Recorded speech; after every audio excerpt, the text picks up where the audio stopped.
One reason a lot of independent advertisers give up on Twitter ads is because their first experience is underwhelming. Somewhere inside, maybe unconsciously, they were expecting their first campaign to make them millionaires overnight.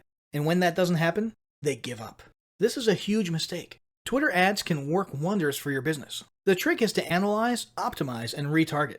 First, let's talk about analysis and stats. Twitter has an awesome analytics dashboard and plenty of useful data to help you track and analyze the performance of your ad campaigns.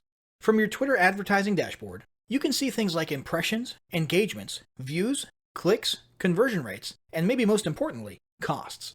When you compare all this data against your ad creative, the bidding strategy, and audience targeting, you should have a pretty good idea of your ad's performance. Once you've taken a good look at your performance, it's time to optimize.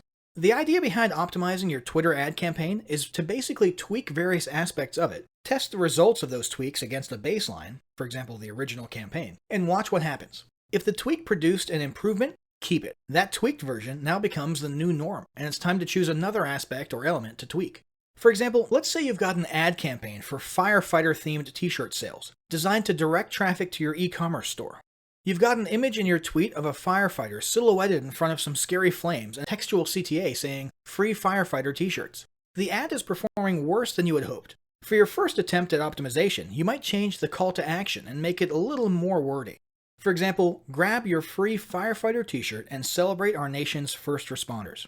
After implementing that tweak, you notice that your click-through rates increase, and your cost per click goes down a little. That just became your new baseline.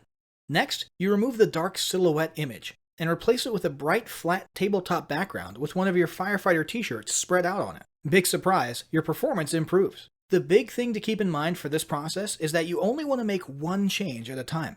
This can be done all within the same ad, but it would be best to simply discontinue the baseline one and then make tweaks to successive cloned versions so you retain each version and can look back and analyze the differences. Also, make sure you don't rush to judgment on each variation. You'll want to have at least 25 to 50 conversions or actions, and I mean at least, before you give a final thumbs up or down to each tweak or variation. Once you've tweaked your ads to perfection, you'll want to move on to optimizing your funnel and capitalizing on your traffic. Which brings us to the tracking pixel or website tag. So the first step to tracking and capitalizing on your traffic is to install your website tag code, which is the thing everyone else in the world calls a tracking pixel.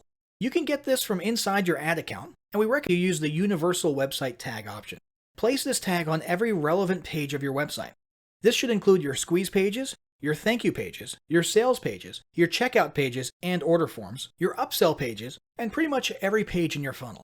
You should also put this in your members area welcome page. This way, you'll be able to track and analyze the way your traffic flows through your whole customer experience, and where in the funnel your customers are stopping. This way, you can tweak the pages in question to try to improve their conversion rates.